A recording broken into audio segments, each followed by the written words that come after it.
We're recording, right? Yeah.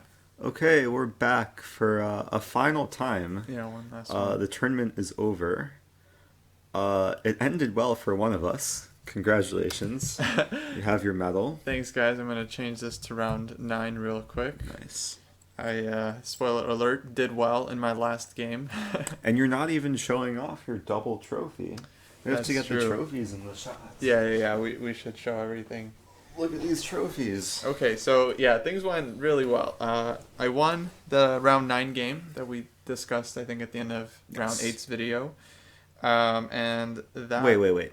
You won the round 9 game Well, today. that we discussed. Or I mean that we... That we're going to discuss. No, I mean that we mentioned that we were mentioned, about to go into... Okay, that's true. And that allowed me to tie for second place in the tournament. Actually, tie for first place, get clear second on tie breaks. First place went to the GM that you played, Murario. That crushed me, yeah. And Well they deserved. gave me a nice little trophy that says local 2, which is probably place number 2. And then I got a third place trophy for the Blitz tournament that was took place a couple days ago. That was nice, yeah. Yeah. I got 6th place. Not a trophy, but a certificate for the Blitz tournament. And it was so unexpected. We were at the award ceremony, and it was all in Romanian, and they started calling my name. At first, I didn't realize I had won something, but I won like 70 Romanian lei. And the certificate, I'm sorry to say, I no longer have. But it was this Romanian organizer, Sava Christensen, who's running the Blitz tournament. Really, really nice guy. So this was a great day overall. For you. And, sorry. Yeah, so we'll go over the final round games. I had a tough finish.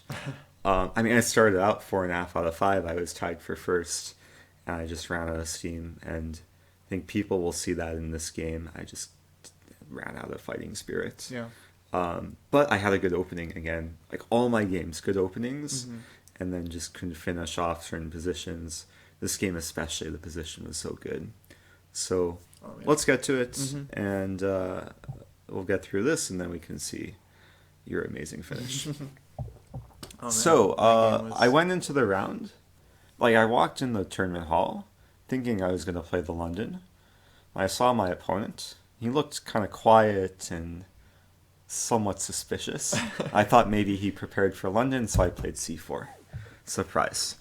And I actually did a little bit of prep last night. Like, I was just looking at some of his recent games from this tournament, and I saw he played some weird line against c4, so I wanted to test him. But honestly, I was still going to play the London until I saw him at the board.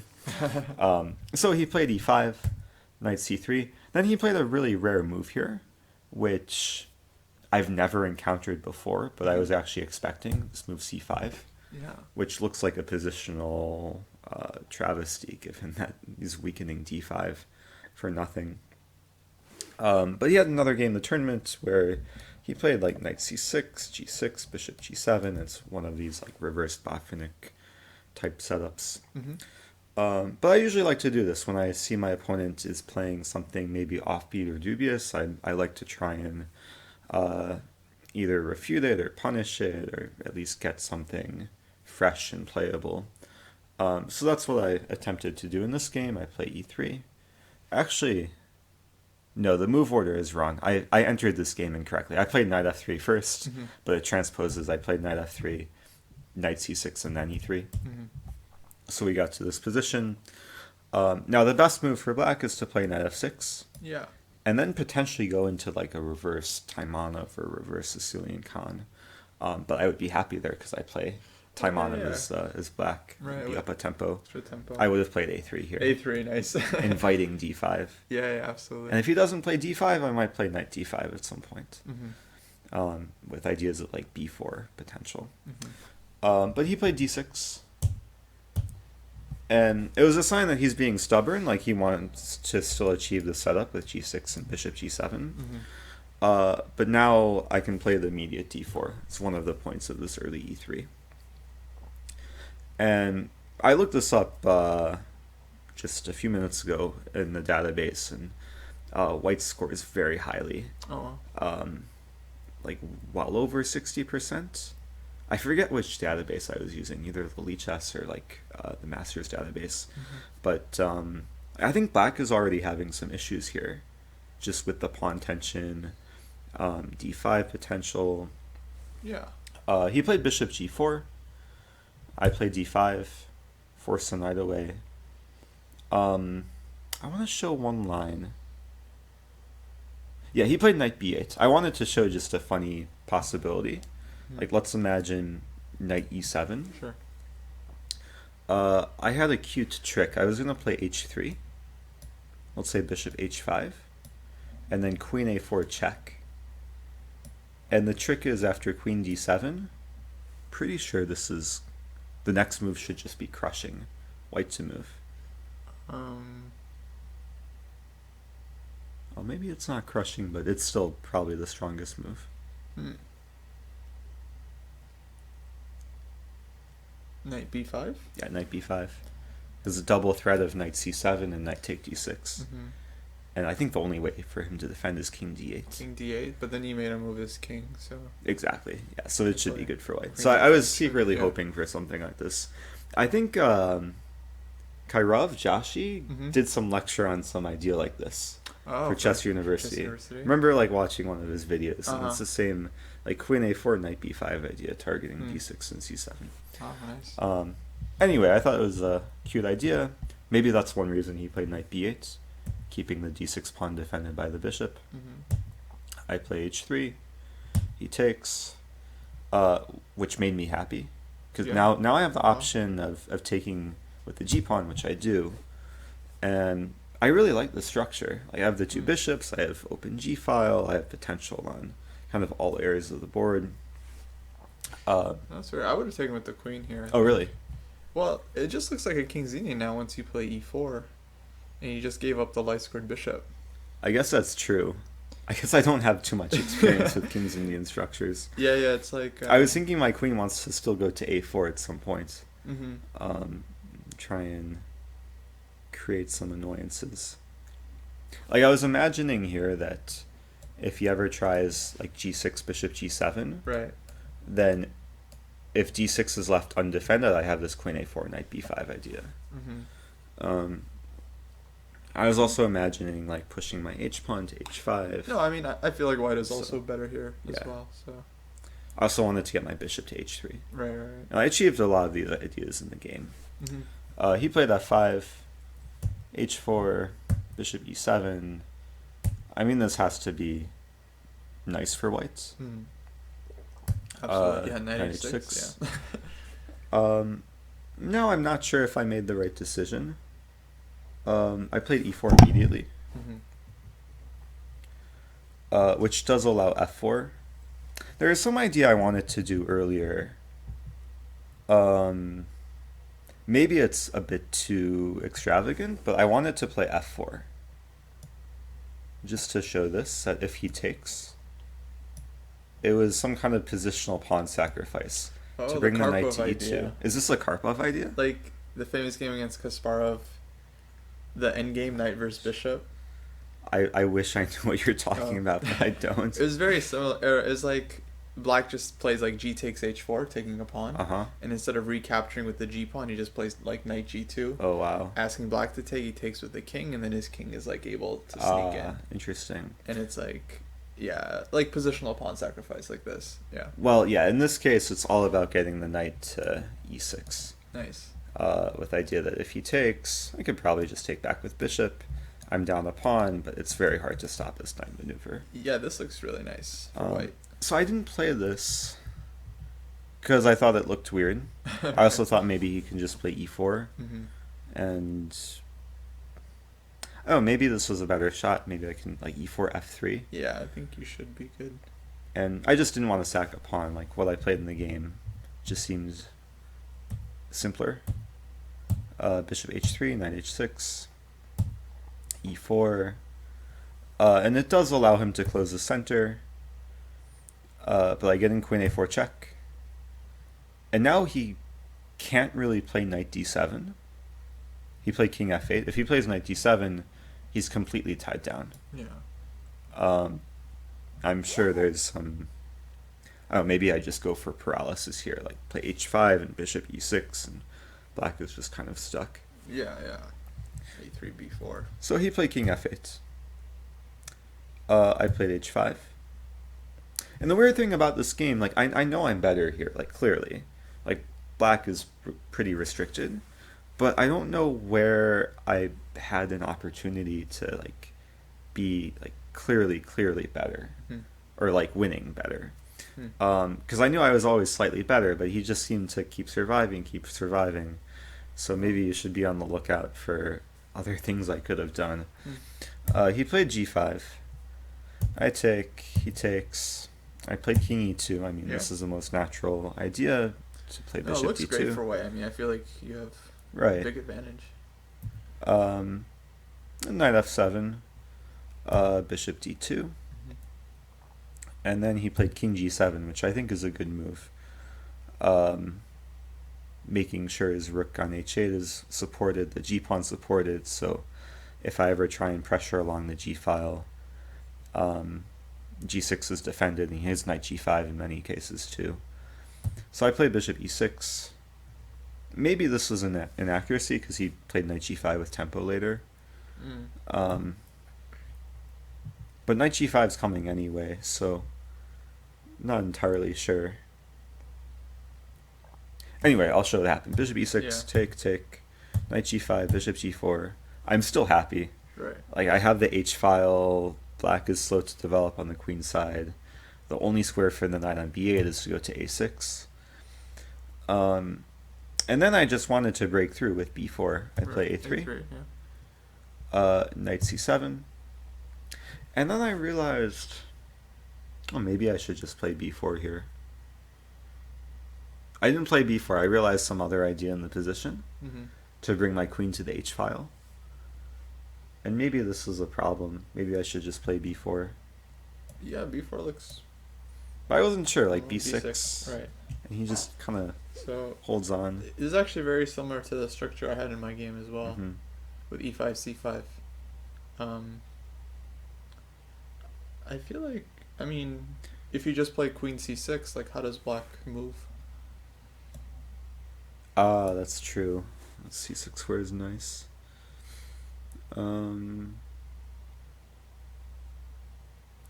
He had some idea to play knight e8 to f6. And my bishop actually kind of runs out of squares. It's annoying. Right. But maybe... I was also a bit confused. Like, when I do play b4, it's like an attractive plan. I don't really want to take on c5, because then he can take back with the d-pawn and get the d6 square. Right, but then you try to push a4, a5. There is one plan that I think is pretty interesting where you keep the pawn on b4 and maybe put your queen on like b3 and then try to push a4, a5 without taking on c5. Just leave all the tension. But the problem is here the knight is just very ready to come to like a6, c5, and so as soon as you play a4, it's just going to take and plant that knight there.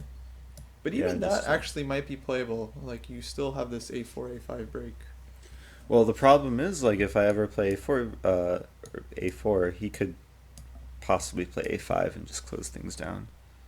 But maybe that's good. Maybe I stick a knight on b5 and then target the a5 pawn. Yeah, it also depends if he's going to play knight e8 in this position, because then his knight is further away. That's true. And I think... Yeah, I mean, actually, I feel like maybe your advantage is not that big. Cause it's possible I just overestimated my advantage this game, even though visually it looks great. It looks really good. I'll show what happened. I played queen d1. I thought that, like, queen g1, queen h2, it's hard to stop. He played rook b8, queen g1. Then he played queen g8. I think he was being, like, overcautious. And now again, I think I should play b4. I started with queen h2. Queen h8. I just wanted to repeat. I was expecting queen g8 back here, but he didn't play queen g8. He played queen e8, which is a good move. He's preparing b5 now. Right. And then I took a long think. He offered me a draw somewhere around here Mhm. because we could repeat. But then I went for b4. I was trying to Mhm. somehow complicate things. And then he was very calm. He just played b6. I was thinking it would have been really interesting if he takes and plays b5. Yeah. I'm sure. I don't think I mentioned this, but he was a lower rated player. He's like 2,000, 2,100. Um, Typical types of opponents for me this tournament. Right. And sometimes when there's a big rating differential, the weaker player, the lower rated player in this case, doesn't necessarily want to take risks like this. Yeah. But I thought maybe black could be playing for something here. This is sharp. I mean, can you play c5 here? I was looking at some c5 idea to deflect the bishop from defending the knight. Yeah. Um, I was trying to work out some calculations. Like take... Because then I have d6 ideas. Yeah, I was thinking you just take on c5. Like take. Takes, and then like bishop d7, something like this. Or bishop f5 might be better. Yeah, bishop f5, but then bishop e7. Oh yeah, so bishop f5. If bishop e7, I have d6. Right. It could get messy though. Oh yeah. I'm so tired right now. This position just makes my head Yeah, I hurt. have no idea. So we'll save this for another time. Yeah, that's for the engines to figure out. Exactly. So he just played b6. And then I repeat. Following the advice of Ben Feingold, always repeat. And then I trade queens. Thinking that maybe I can grind down this endgame. I have two bishops. And I have some play on the queen side. And his pieces are kind of stuck. And then I think I handled this very badly. Like, I put no pressure on him. I tried to, but I overlooked some moves, and then it was just a draw. First of all, I probably shouldn't have taken on c5. I think probably I should leave the tension. Yeah, probably. I took on c5 because I wanted him to make the choice what to take back with. Right. But now I'm realizing that I should just leave the pawn on b4. There's no rush. I should optimize. I should probably optimize my knight. And start with something like knight d1. Probably bring the knight to d3. And maybe even like try and lock the king to a4. Because there is some entry point on the queen side. Yeah, king definitely goes to a4. Force him to play a6. Exactly. And then you always have like bishop c8 ideas. Yeah. Seems like this is still a grind. Come in. Yeah, and if I think I was tired, like, okay, of course now I'm tired, but during the game I was tired. I just had little energy. I wasn't playing for any prize. Right. I was just really playing for, really not to embarrass myself further, Yeah. which is not great motivation. Right. So yeah, it's a hard kind of mental state to play in. But looking back on it, I mean, if this were a blitz game, I probably would have played like the right idea. But in the heat of the game, I took on c5. He played the right move. D takes c5. I could still do the same idea: knight d1, bring the knight to d3, bring the king to a4. But I played just such a bad move here, a4. Just allowing him to close everything up, play a5. Now I have no more entry point with the king. For some reason, a5 just escaped me. Like for some reason, I thought I was going to play a5 and create pressure, a5, knight, a4. Right. But yeah, you have no Yeah. rooks, so... I have no rook to attack the backward pawn on b6. I really wanted to play d6 in this position. Okay, I played king d3 in the game, but if I play d6, it's a positional pawn sack. I think he has to take on d5, because knight a8 runs into some like bishop c8, bishop b7. I was calculating this. I probably would have gone for this if he doesn't have this next move. Like c4? c4, Yeah, yeah, that's because fine. then my king can't get in. Wow. And c4, it looks like a weakness, but it's just... Wait, Wait, so what It's a if you strong just play pawn. like king d1? You just keep going. I thought he has time to like do stuff like maybe bishop c5. Yeah. He's gonna put the bishop on d4, and it's hard to win this pawn. Oh right, I I see. thought I might be risking losing the position. Like he can bring the knight to d6, and Yeah. oops. Yeah. Yeah. So This can turn bad. Yeah. anyway, that's what I mean, I considered. So I'll just quickly show the end of the game. I play king d3, bishop d6, knight e2. He played knight f7, bishop c3. I'm going for some knight take f4 cheapo. Mhm. He plays g5. I played bishop h5. He played knight h6. And then I played knight c1 and offered him a draw. I mean, maybe I could have tried to grind further, but it just seems like a fortress for black. I didn't see any like breakthrough. He's gonna put the king on f6, knight on a6, and maybe there's some potential idea to like walk the king to g4. But then I thought his knight comes in, and then I have to worry about like knight at c2, knight d4 ideas. Yeah. So I figured that given my mental state, if I played on to try and win, there'd be a real possibility that I would overpush. Right. Like yesterday, like this rook a1 move Yeah, I played, yeah. just allowing my opponent some chances to win. Right. So I was actually content with a draw. Like he defended well, I think, from a suboptimal position. And Yeah. This position was ugly. yeah.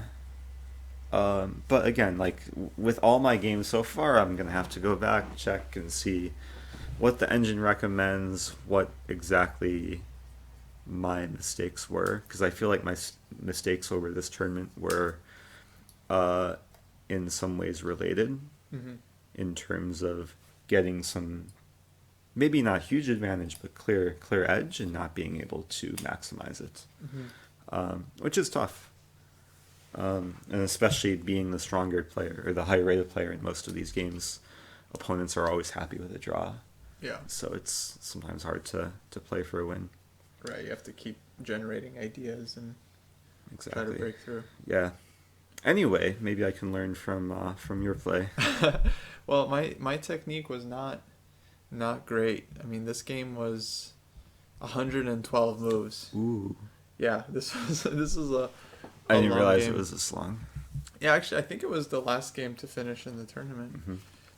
So I was playing. It's actually funny. Last year, I was on board one in the last round in this tournament, and I also had close to a 100 move game, also the last game in the tournament, and I drew. Oh, you drew. Nice. I was playing the person in clear first, so it was pretty upsetting. Yeah. This Anyway. game was. Let's take a look. Yeah, so I'm playing FM here, Catalan Miroyu. Hope I'm pronouncing that right. And nice guy, actually. We met him during the Blitz tournament, then had like very dinner nice guy. with him. Yeah. And he's around 2370, and he's already got his IM norm, so he's a pretty strong player. We got the King's Indian. Do you know, did he gain rating from this tournament? Not sure. I can check. Because like he's on the verge of becoming an IM. Right, he just needs to make it to 2400. Let's see. So he's gaining. Oh no, he's Ouch. losing a bunch of points. Losing 16 points. Wow. Yeah. That's... And I thought he had a good event. Oh yeah, because he drew some lower rated players, I guess. Oh, this makes me concerned to check my painful. rating. I'm just Yeah, gonna best close not my to look eyes. at it. Yeah, until after the summer is done. Hopefully, I can make up for it next tournament, but we'll see. Right. Okay, well he ends up going for the classical main line, and which actually a little bit of a surprise because he hasn't played this much. So it was pretty clear he had prepared something against knight a6. Because you've had games in the database, I assume. Yeah. I've played a bunch of games with knight a6, a few with knight d7, and a couple with like e5 and knight Gotcha. c6. And I don't know. I mean, it's definitely. It's not the most pleasant feeling in the world when you know they have something prepared, but I have a lot of experience in these positions, and so it's a great choice for the last round game. So he's half a point behind going into the round, and so he needs to play for a win in order to get any chance of prize money. So I was. It's actually a good situation to be in. Yeah, it's great for me Yeah. because I'm half a point behind first place, and with a win, I can tie for first. With a draw, depending on how tie breaks go, it could be anywhere from like third to sixth. So a win was nice. Okay, so c6, he pushes d5, and we get this line that I've probably done a couple of videos with this position. So it's very unusual King's Indian because it's like e5, c5, the bishop is stuck on h4, and it's hard for black to push f5 because of the pin and because of white's pressure. Okay, he plays knight e1, it's the main line. Here, black normally plays h5, but I smelled a rat, so I played knight h6, which is also playable, basically just kind of a different move order, because usually the knight will come back to f7 and then black plays h5 anyway. Is this still some sort of preparation, or? Well, this line has been part of my repertoire for like 2 years, and I have several games with h5, so he likely prepared this one. Because after knight h6 he started thinking, and so he wasn't sure exactly what the plan should be for white. Okay, he plays a3. Now this is definitely the most sensible plan in the position, just putting the knight on d3, playing b4, rook b1, and that's kind of what he sticks to. Knight f7, and actually there's a funny trap if he plays bishop g4 here, just trading off the light squared bishops. It looks like positionally white is winning, but black can just take f5 and, or no? And I think yeah, is there f5 here? I'm not sure. It's just a move that came to mind. Yeah, I think this position is just like, it's actually not that bad for black, because the dark square bishop kind of gets stuck out on the... Can you play like h5, g5, h4? No, but h5 he can take. But g5... It feels like you should trap the bishop somehow. Yeah, maybe some tricks. I'm not sure. But anyways, he kind of just sticks to normal stuff, knight d3. I mean, I don't know, maybe bishop g4 is good. Or maybe I should just play h5 immediately. Bishop d7, b4, b6. This is all pretty normal. Rook b1 and h5. Okay, so now I am threatening g5, h4, and white has a choice between h3 and f3. If f3, then black can get the bishop to h6, which is kind of nice. Bishop usually comes back to f2 and f5. And so this is like a very, very slow moving King's Indian compared to like the Mardal-Plata lines with the just like the races, the kingside attacks. Exactly. Because the bishop on h4 is a real nuisance, but it's also usually very helpful on the queen side. And without it, it's very difficult for white to break through. So he plays h3, which is another way to deal with g5. And now I can't really do this because I'll just... Here I will suffer on the light squares. Now bishop g4 comes. Yeah, there's no good breakthrough. And it's just terrible. And if I play f5, then... I mean, with my queen on with my queen on e8 and then f5, he always just takes, and the h5 pawn is hanging. So it's difficult for both sides here, and we both kind of have to make waiting moves. Bishop h6, rook b2, queen e7, rook e1, king h8. And we were both just like very, very calmly improving our position. But he was spending a lot of time here, so I was growing more and more confident. Okay, here I play rook c. I think this is kind of the critical moment. Now I'm potentially threatening to take on b4, and the c4 pawn is hanging. So he kind of has to deal with this. He played knight b5. I think it's pretty reasonable, hitting a7. I backed up. And then he makes a pretty serious mistake here with queen a4. I mean, looks like he's putting a lot of pressure, but I I found in these positions, black has all kinds of these, like knight b5, queen a4. It just gets into trouble, especially if it's pinned. So knight c7. And I'm not sure exactly what he overlooked here, but the problem with queen takes a7, well, you guys can pause your video, try to figure it out.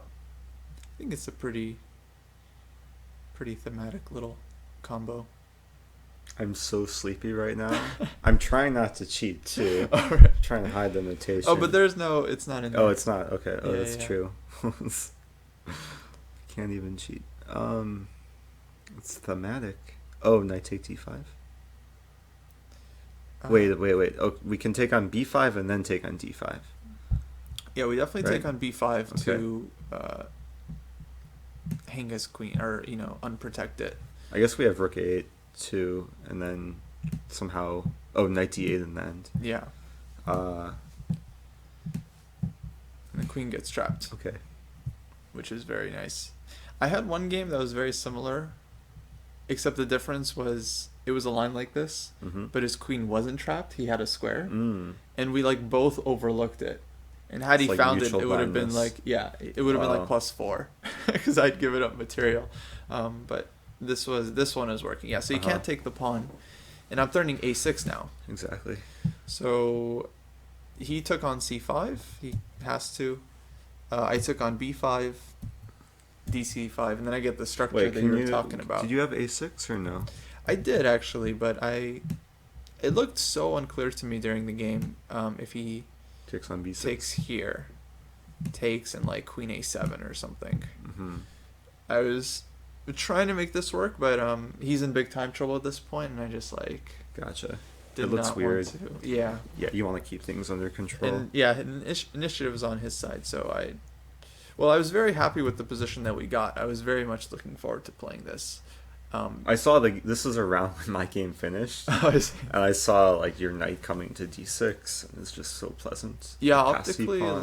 it looks really nice. And Right. the point is to just keep the queen side shut down, and get this huge blockade, and then finally push g5, h4, and then g4, Mm-hmm. and then just completely roll on the king side. And that's kind of what happened. I mean, the position like essentially just played itself. And he held on for as long as he could, but I just kind of slowly build up on the G file. Again, I'm using the only open file in the Mhm. position. Okay, he played this move G3, I think kind of out of desperation. He wants to threaten bishop H3. I simply back up, and I just have this huge pressure on the G file. Okay, finally we trade the knights. This was pretty much inevitable. He put the bishop on C4. I took on G3. Now if bishop takes G3, I think he just gets mated. I probably can play like bishop F4. Oh, your Then rooks bring the comes to the rooks H in. file, yeah. Yeah. So I felt like this should be losing. So he took this way, which is a very sad Oh, this necessity. bishop is so sad on H2. I mean, the amazing thing is like I couldn't win this middle game. I had Uh-huh. to spend 80 moves in an endgame trying to convert. But yeah, I found the right plan, like bringing the rooks to the H file, and now he's very, I mean, extremely passive here. I mean, this is just this is a resignable position, I think. Mm-hmm. Like bishop d1, I push c4, so principle of two weaknesses. Like all of his pieces are stuck on the Exactly. king side now. C pawn starts running. I want to come in with my queen. I mean, I thought it was just like over here, Mhm. and it is. I mean, it's -7, -8. Rook c2, rook c7, queen a3, queen f2. I took the pawn. I think I regret this decision now. I was spending some time here trying to figure out how to break through. I mean, the position looks so good for black. Can you just like play rook ch7 and move the bishop? Yeah, I really wanted to make this move because yeah, if he takes the pawn, I just back up, and I'm winning material. Right. And it's game Because over. your queen's hitting f3. Yeah, and queen f3 is Mhm. hanging. But I thought he would play the only move, bishop d1, just getting the bishop off of the attack. Then if I play bishop d7, he can move the queen, like queen f3 or something. I don't know. Mm-hmm. But this is completely winning for black. I can take the pawn. Yeah. He just has nothing. And you have this Or- looming pressure, like Yeah, his rook is stuck. maybe I'm probably you're threatening probably queen c2. exactly, yeah, because then you win the rook and both And bishops. I get the second rank. Yeah, I Right. mean it's just b5. Yeah, everything is hanging. So I just, but see at this point, I think board one had finished Mm-hmm. and they drew. So there's pressure. Yeah, and so now if I win this game, then I'm tying for first guaranteed. The game next to me, they also drew at some Mhm. point. No, it's hard when first place is on the line, money is on the line. Yeah, I mean, causes you to play badly. I was just feeling like extremely nervous. I mean, like, and my opponent has been in time trouble for the last Mhm. like 20 moves. I'm still in like 20 minutes on the clock. right. It's it's weird. My strategy in this type of situation is to just try and like take as many deep breaths as possible. I feel like it's a good way to like calm yourself down and. I think center that's why it yourself. helps to meditate. Oh, like, yeah. if you meditate every day, like you get in that mindset of You like can, just staying calm, yeah, like absolutely. being self-aware. And I've definitely felt that in some games when I Mhm. felt like my technique was good despite being in time trouble or something. But this was not one of those games. Mm-hmm. Okay, so I took the pawn. He plays rook b1. Now already he's like threatening to trap my queen. It's like, what am I doing here? Yeah, gotta be careful. So c3. okay. I mean, this position is still winning. I still should go to h7, but I felt like this is fine because now I have rook d2. And he doesn't have rook c8 check. Rook c7 is nothing. Rook d2 is coming. It looks fantastic, but he has queen c2. And if I play like queen d4, trying to get out of the queen trade, then rook d1 comes, and it's just... Suddenly I've given him this weird counterplay. Maybe Mhm. rook c8 check at some point, you know. And some random chances. So I realized I'm actually just forced to trade queens, which I was very disturbed about, given my position like 3 moves ago. Right. But I realized I should still be winning this. I'm a pawn up. All my pieces are better. This bishop's on h2. Yeah, like he has so many weaknesses. This Mhm. should be technical win. So I actually wasn't so miffed at this point. Mm-hmm. Bishop e6, rook d1. We trade and rook h7. I think an important move, stopping rook c7. And so my point is just I want to bring the rook to d7, rook d4 maybe even put the bishop on c5. It looks completely winning. King g2, bishop e3, rook c6. And here I think I definitely, this is where I just messed up. I should have given this check, which I wanted to do originally. Okay, he has Mhm. to play king f3. And then had I just done a little bit of calculation, I would have realized that I can just play bishop c5 here and just get a very comfortable, or bishop d4, either way. Oh, because he can't take on f6 because like bishop f1. Yeah, Wow. I think this is findable, right? Like bishop is obviously King g4. trapped. Oh, you take on b5. Yeah. That's simple. Okay. I mean, like, yeah, I think I should have found. I mean, this was already on my radar. I was watching the game at this point, and when he played rook c6, the only move I saw was rook e7. I mean, that's what I play, but it's like I was just trying to keep it simple. Right. But it allows him to trade. Exactly. Yeah, you don't want to trade off that terrible And, bishop I mean, I went for this because the resulting endgame is still clearly better for black. because he has 2 pawns fixed on light squares. Right. But, I mean, I don't know. It's like, It could have been better. it was just the nerves. I mean, it's not that complicated to calculate this Yeah. line, right? So, there's a bit of a miss. Anyways, he trades off. I bring in my king. And it was just amazingly difficult to make progress in this position. I mean, it's crazy. Now, So we're on move 62. It took you 50 more moves. 50 to win moves, this position. exactly. Wow. and most of those moves were spent doing absolutely nothing, to be honest.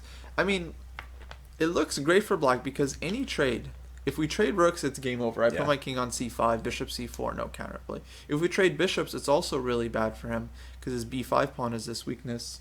Just put the rook on c5. Yeah. And yeah, I'll just play like, in this position I would play rook e6, slowly force him to back up, king d6, rook c7, again, no counterplay. But the problem is I just can't force a trade of pieces here.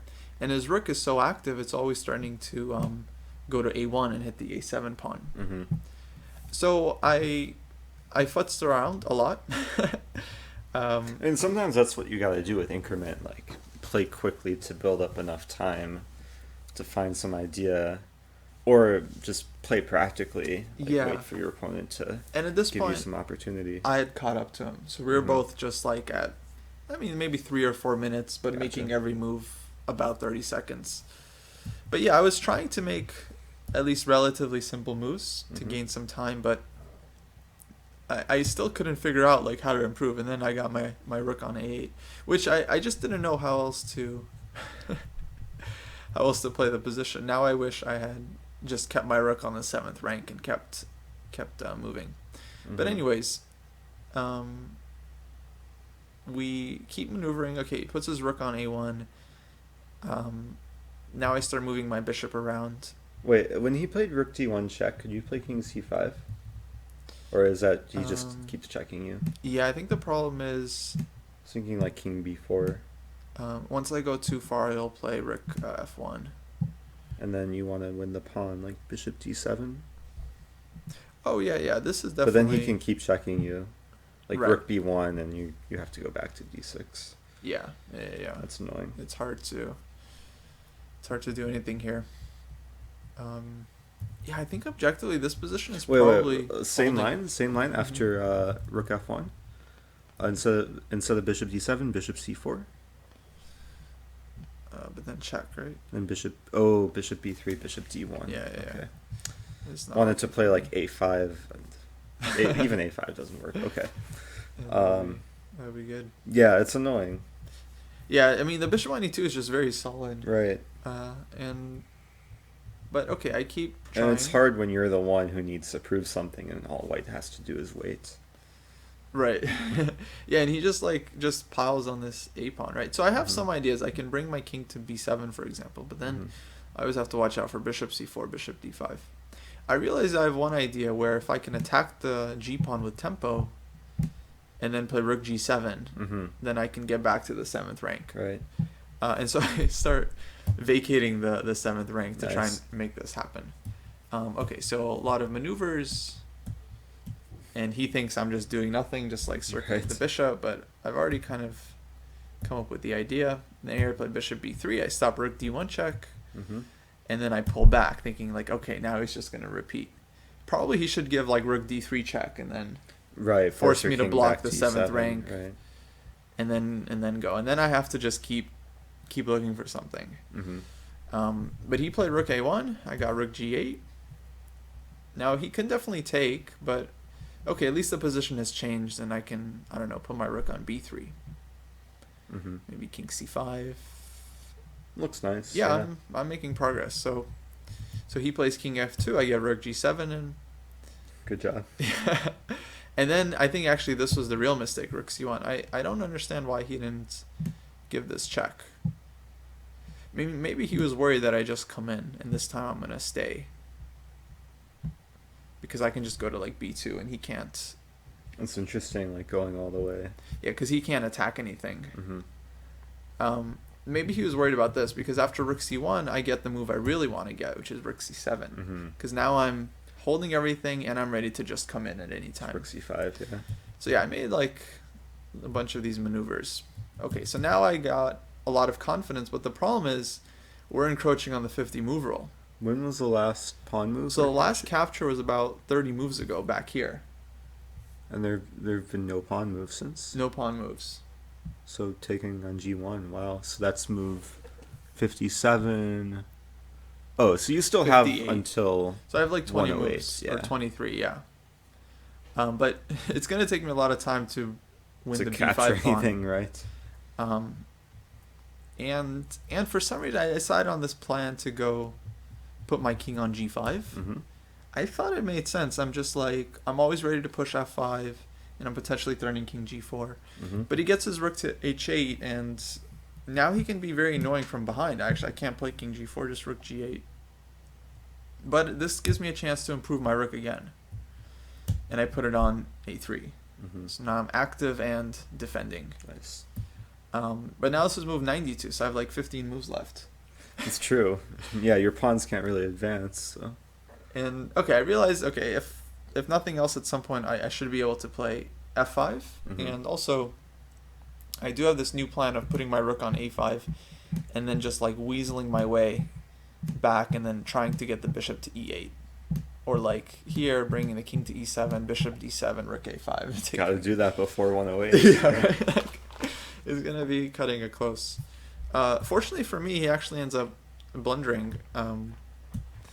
Rook a2 check. I play rook a5, and he plays bishop c4. And so now it's black to play and basically win. And okay, I'm trying not to cheat. yeah.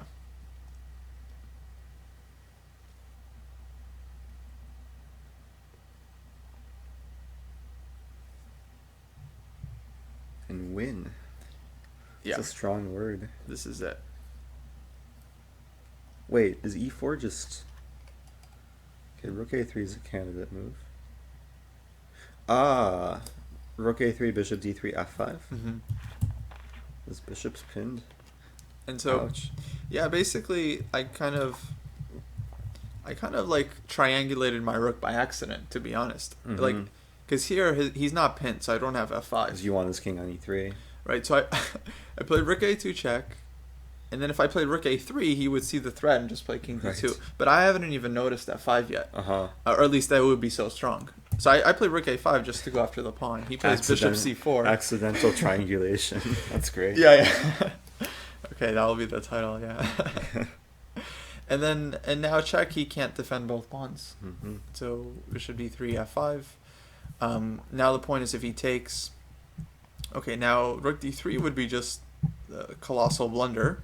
Just trading into a king and pawn endgame with an extra pawn that's just dead lost because he has the outside pass pawn and his king is Yeah, this would be sad. just in time. Actually, I was calculating some lines because sometimes black is Oh still... yeah, he gets to a7, and it's this zugzwang position. That's nice. Right. And I don't even have the draw because of the fifth rank rule. He just takes the pawn no matter what. So, yeah, I can definitely still lose this. But of course, I just have e4 in this position and winning a piece in the game. So he's forced to... And fe4 is just a huge threat. He's forced to play king d2. Now I get a second pawn. And I can take on g3, but I just thought e3 is a lot stronger. King d1. I gave a check. Played rook a2. He played rook c3. I missed this move. I was like, okay, good point. Back to a1 and trade. Yeah. And this is pretty easily winning. He just has not enough counterplay with the g pawn.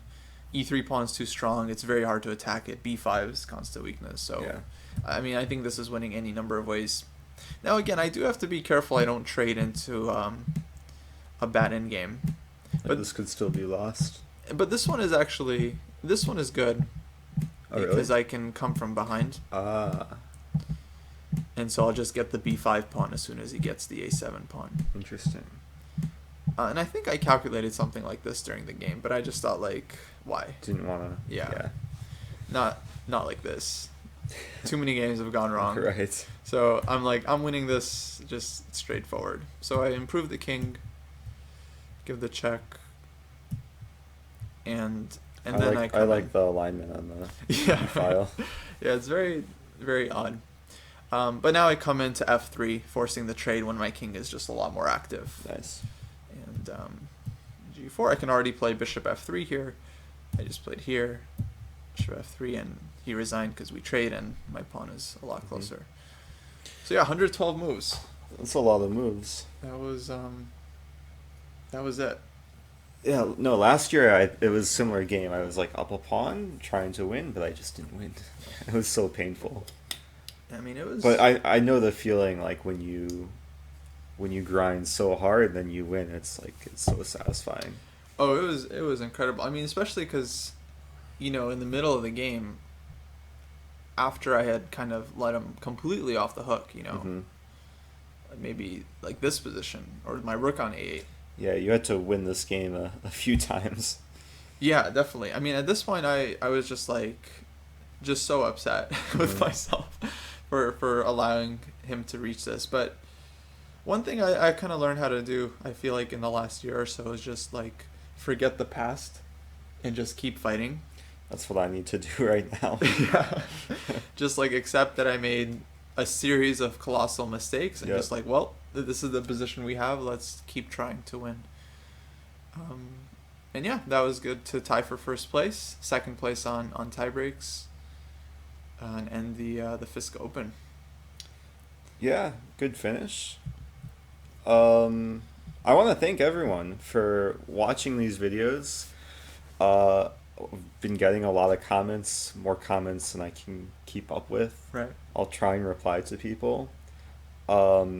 We have another tournament coming up in like 3 or 4 more days. Yeah, not too far. In Spain, and we're flying out the day after tomorrow, or actually tomorrow, because today is tomorrow. All right, past midnight now. Yeah, so let's keep this brief, but I just want to thank everyone for watching and engaging, and if you guys want to support Kostya, you can do so in the description. You can buy his book on the Open Sicilian, Right. or you can become a patron on Patreon and get access to all his annotated games. Yeah. I don't have anything like that yet, but maybe I'll be inspired. Nice. Because I should probably start annotating my games. Yeah. All right, thanks everyone. Yeah, have a good night or good day wherever you are. Bye.